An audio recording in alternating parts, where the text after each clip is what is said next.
नमस्कार दोस्तों, इंडिया की सोच चैनल पे स्वागत है।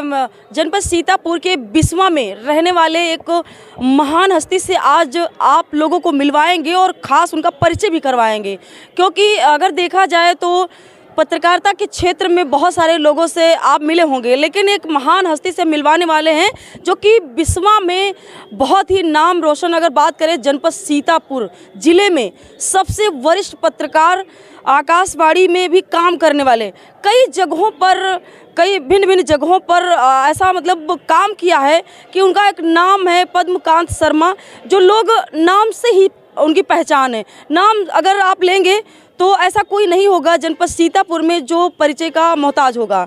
तो आज हम खास बातचीत करने वाले भी हैं कि किस तरीके से अपने जो कार्यकाल में जब पत्रकारिता के क्षेत्र में या अपना भूमिका निभाई, किस तरीके से अपनी जो है भूमिका को आगे बढ़ाते हुए आज तक जो है इस समय पहुँचे हैं। तो आज हम बहुत सारी ढेर सारी बातचीत करने वाले हैं। तो सबसे पहले सर, स्वागत है हमारे चैनल में आपका। नमस्कार, मैं आपका धन्यवाद देता हूं, आपके चैनल का धन्यवाद देता हूं। पत्रकारिता के क्षेत्र में आप कब से काम कर रहे हैं? पत्रकारिता के क्षेत्र में मैं जो है वो 1971 में से जो है काम कर रहा हूं और सचिव साप्ताहिक एक अखबार था, उसके रिपोर्टर के रूप में, तहसील संवाददाता के रूप में शुरू किया। जिस तरीके से आपकी एक पहचान है जनपद सीतापुर में, अगर देखा जाए अलग अलग जगहों पर आपका नाम आता है, जब बड़े बड़े कार्यक्रम होते हैं तो कहीं ना कहीं आप ज़रूर उपस्थित होते हैं। तो एक पहचान आपकी अलग तरीके से लोगों के मन में, जो लोग बातें करते हैं कि बहुत ही वरिष्ठ पत्रकार हैं। बिस्वा में कितने साल आपने पत्रकारिता की? बिस्वा, देखिए, बिस्वा में 1971 से लेकर 1988 तक मैंने पत्रकारिता की। मैं दैनिक जागरण का और अंशकालिक संवाददाता, जिसको तहसील संवाददाता कहते हैं और उर्दू में मुफस्सिल नामा निगार कहते हैं।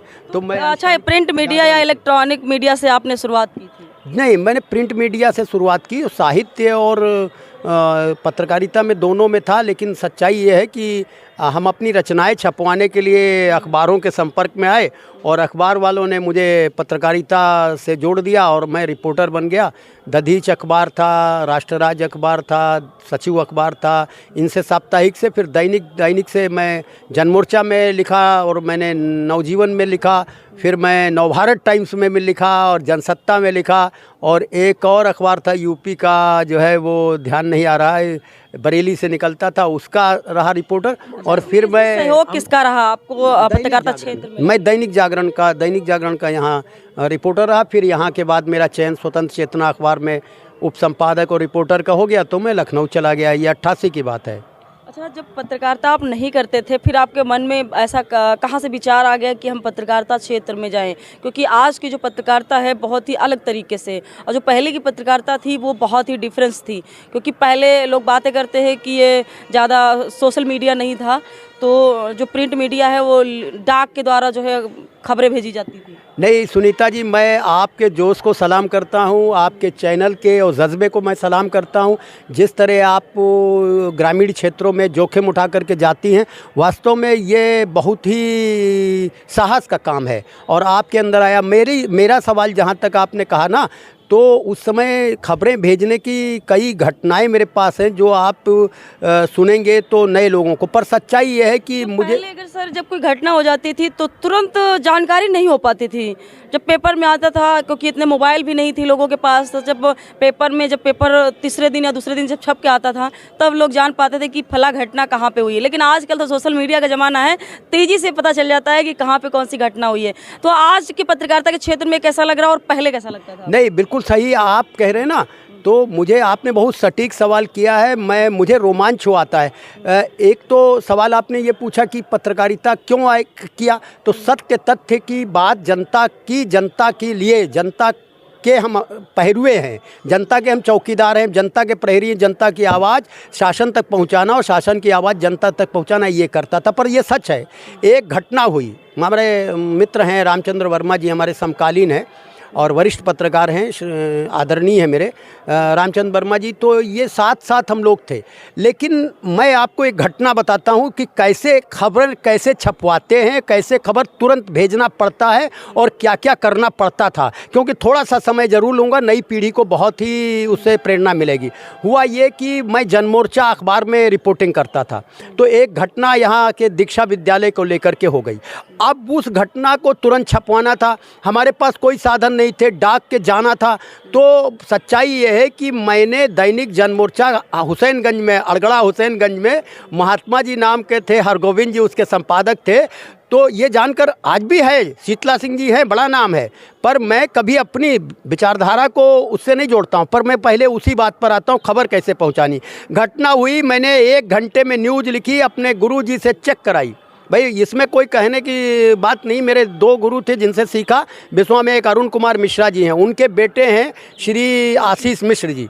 तो वो जनमोर्चा में मैं लिखने न्यूज़ लिखी, और लिखने के बाद मैंने अपने दिमाग से पकड़ाया कि मैं रोडवेज के ड्राइवर को पकड़ाया और मैंने हाथ जोड़ा और 5 रुपए का नोट दिया। उस ज़माने में 5 रुपए का बहुत, ये बात है 75 की 74 की, इमरजेंसी के आसपास की, और उससे मैंने हाथ जोड़ा कि भैया तुम बस अपनी खड़ी करके ड्यूटी और रिक्शे से चले जाना हुसैनगंज। मैंने उस 5 रुपए में रिक्शे भर का भी पैसा नहीं था, पर वो ड्राइवर इतना मतलब मेरे से सेवा से वाकिफ़ था कि जनता की सेवा करते हैं, तो वो ले जा कर के वहाँ पहुँचा दिया। दूसरे दिन यहाँ जो है एक सामंत के खिलाफ खबर थी, तो वो पहले पन्ने पर जनमोर्चा में लगी और अखबार आ गया, अखबार बटा, बस तहलका मच गया, ये खबर कैसे जाती। दूसरी चीज़, डाक यहाँ 3 दिन लगती थी और मैं दैनिक जागरण को भेजता था, तो मैं रेलवे के गार्ड को देता था कि भैया जाके सीतापुर के RMS में डाल देना और ये लीजिए 5 रुपया। तो गार्ड को 5 रुपया चाय पीता, कोई लेता था, कोई नहीं लेता था। वो जाके स्टेशन पर RMS में डाल देता था, वो लिफाफे में, वो बैग में RMS में रेल डाक सेवा में हमारा लिफाफा डाल देता था। दूसरे दिन दैनिक जागरण 75 हजरतगंज लखनऊ पहुंच जाता था, बढ़ जाता था, तीसरे दिन खबर आ जाती थी। तो इस तरह हम काम करते थे, पर हर स्टेशन इस तरह नहीं। पहले के टाइम में अच्छा लगता था पत्रकारिता करना कि आज के टाइम में अच्छा लगता है? नहीं, देखिए 2 चीज़ें हैं। ये जो सोशल मीडिया है, इसमें दुनिया बहुत फास्ट हो गई है, नए नए इसके आयाम जुड़ गए हैं। तो अच्छा तो आज ही लगता है। जब मैं विधानसभा की रिपोर्टिंग करता था और रिपोर्टिंग करके मेरी लिखी हुई रिपोर्टिंग को और वहाँ पढ़ा जाता था विधानसभा की कार्रवाई का, पूरे दिन की 10 मिनट के अंदर वो दूरदर्शन पर कोई समाचार वाचक या वाचिका अच्छा, आकाशवाणी में आपने काम किया है, तो वहाँ कैसे पहुँचे? नहीं, प्रोग्राम कैसे पहुँचे, किस मतलब मन में ऐसा कि पत्रकारिता कर रहे हैं, करते करते साथ साथ में आप जो है बहुत ही ऊंचाइयों तक पहुँच गए। तो कैसे आपकी जो वहाँ से लगाकर आज तक जो लाइफ रही, किस तरीके से अपनी लाइफ को ऊंचे पहुंचाते हुए मतलब आकाशवाणी में काम करने? देखिए, आकाशवाणी में हमें अवसर मिला विधानसभा की रिपोर्टिंग को लिखने से, देखने से, विधानसभा की रिपोर्टिंग करके और वहाँ देते, वो लिखवाते थे पत्रकारों से। तो मैं विधानसभा की रिपोर्टिंग के पैनल में था। ये बात है 89 से लेकर के 2003 तक की, 2004 तक के आसपास की। तो उसमें पैनल एक होता है, उसमें पत्रकार हम कार्रवाई लिख करके वहाँ देते थे।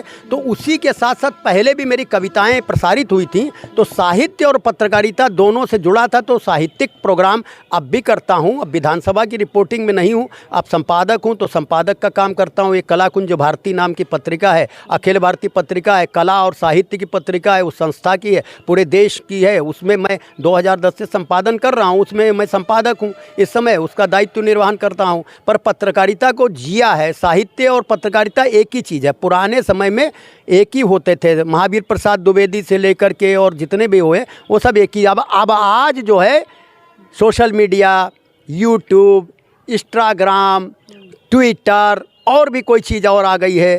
तो इस तरह से फेसबुक और ये सब यूट्यूब, ये सब चैनल्स हैं, इंटरनेट, ये तो जैसे जैसे हुआ तो रोमांच तो आज भी है, लेकिन नई पीढ़ी नया काम कर रही है।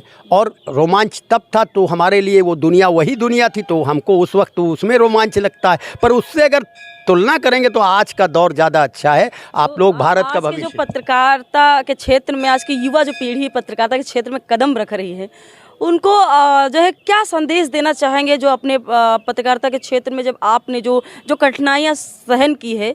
आज के दौर में अगर देखा जाए, जो पत्रकार को चौथा स्तंभ तो कहा जाता है, लेकिन इतनी जो है उनको आज़ादी आज भी नहीं है। किसी अधिकारी के खिलाफ जब खबर छापते हैं तो सुबह उसके प्रति जो है षड्यंत्र रचा जाता है कि कहीं ना कहीं इसको जो है इसकी टांग खींचने का काम करते हैं, और पीछे जो है उसके ऊपर फर्जी तरीके से मुकदमा भी लिखवाए जाते हैं। ऐसा आपने भी देखा होगा। क्या संदेश देना चाहेंगे आज की बात? नहीं, बहुत सही आपने सवाल जो उठाया है, उसमें कई सवाल, कई आयाम हैं। और इस चीज़ को मैं आपसे एक निवेदन करूंगा कि देखिए 2-3 चीज़ें हैं। ये एक तो जोखिम तो है, ये तलवार की धार पर धावनो है, तलवार की धार पर दौड़ने जैसा ये काम है पत्रकारिता का। तो नई पीढ़ी, ये सही है। देखिए सहिष्णुता जो है वो घटी है, असहिष्णुता बढ़ी है। और उसके पीछे कारण क्या है? भाई चोर तो चोरी करना चाहता है और चौकीदार उसको पकड़वाना चाहता है, पुलिस उसको पकड़वाना चाहती है। पत्रकार का काम है समाज के प्रहरी के नाते भ्रष्टाचार की बात को उजागर करना, तो वो तो दमन करना चाहते हैं। पर ये ज़रूर है कि लोकतंत्र में हमें चौथा स्तंभ कहते हैं, अधिकार नहीं है, रक्षा नहीं है, पर विचार अभिव्यक्ति की स्वतंत्रता है। पर लक्ष्मण की रेखा अगर हम लांघेंगे, सबसे ना काहू से दोस्ती, ना काहू से बैर। माने अगर आपने संतुलित होकर के उसके खिलाफ, जिसके खिलाफ न्यूज़ लिखी है और उसका भी वर्जन है, अगर वो आपने वर्जन लेने का प्रयास किया है, 2-3 बार फ़ोन करने के बाद वो नहीं उठाया, वो आपने लिख दिया इस नंबर से मैंने कांटेक्ट करके उनका पक्ष जानने की चेष्टा की, पर प्रयास सफल नहीं हुआ क्योंकि फ़ोन नहीं उठा, तो आप अपने दायित्व से मुक्त हो जाते हैं। पर सवाल यही आता है कि सत्ता का, सरकार का, सरकारों को हमेशा चाहिए, मतलब जो भी सरकारें हों, वो जब तक कला और साहित्य और पत्रकारिता और चौकीदारी, सरकार का संरक्षण पत्रकारों के को होना चाहिए ताकि वो आज़ादी से अपना काम कर सकें।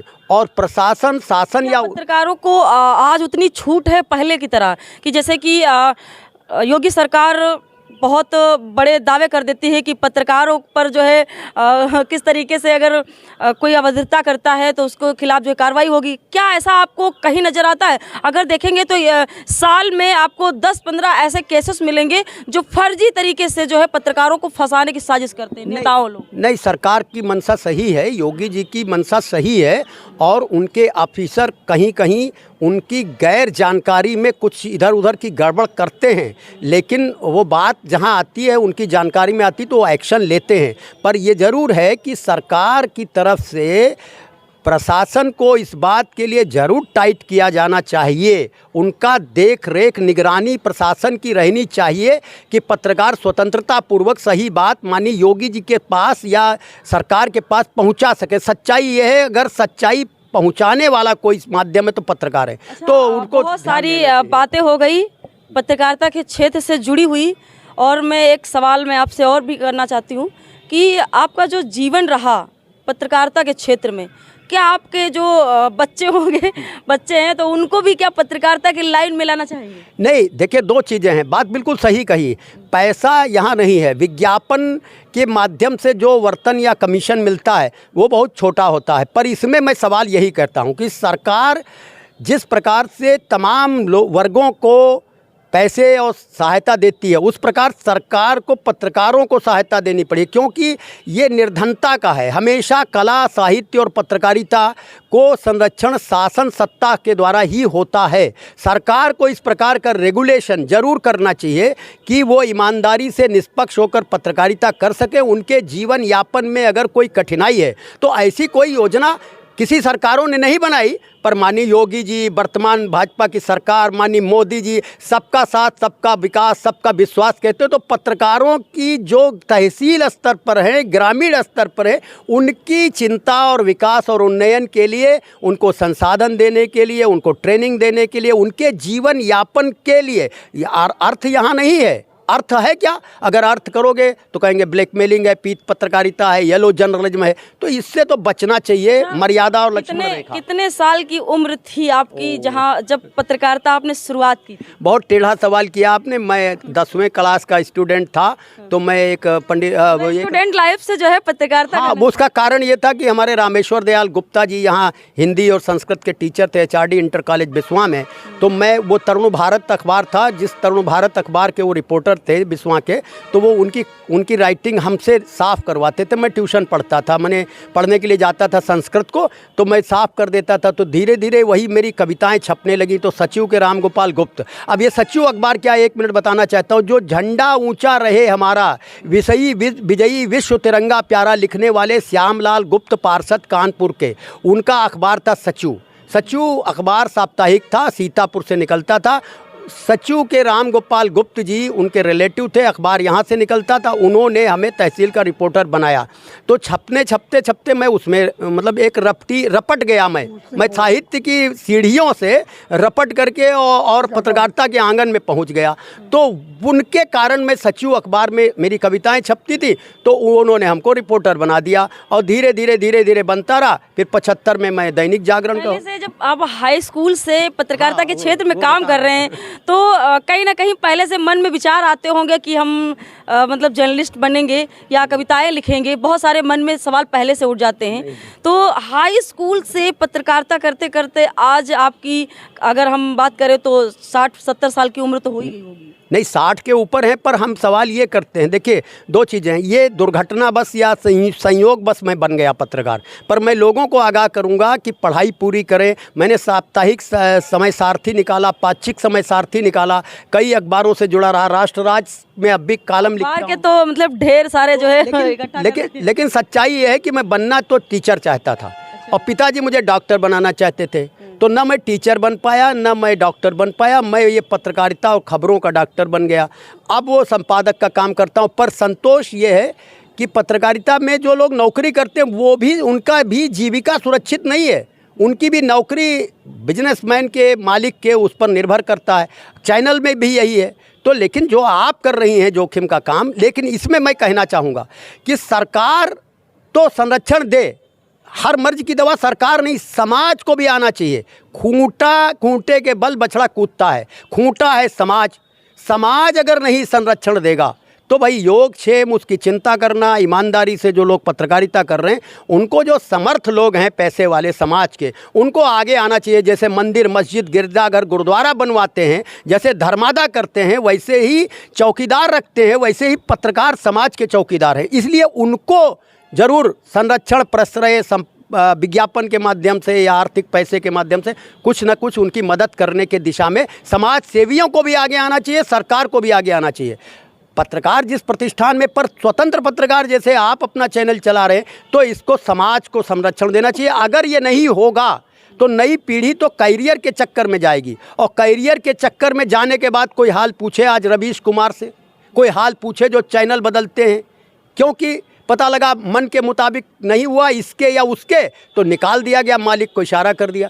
तो इससे बेहतर ये है कि समाज खड़ा हो और समाज की हिस्सेदारी से पत्रकार का संरक्षण हो सकता है। सरकार करे, समाज करे, और जो पत्रकारों के संगठन हैं वो नए पत्रकारों को प्रशिक्षण दें और उनको संसाधन मुहैया कराएं, किताबें, ज्ञान और इनके इक्विपमेंट्स जो यंत्र हैं वो सब मुहैया कराएं। ये चीज़ है नई पीढ़ी को। पर मैं ये आश्वासन देता हूँ सुनीता जी, आप बहुत अच्छा काम कर रही हैं। आपका चैनल जिस निर्भीकता, निडरता से काम कर रहा है, उसके लिए उन्नति की शुभकामनाएं। मैं ये भी कहना चाहता हूँ कि के लोगों को जिस प्रकार के अगर प्रशिक्षण की ज़रूरत है, आप कुछ करेंगे तो मैं अपने ज्ञान के मुताबिक उसमें सहयोग करने को तैयार हूँ।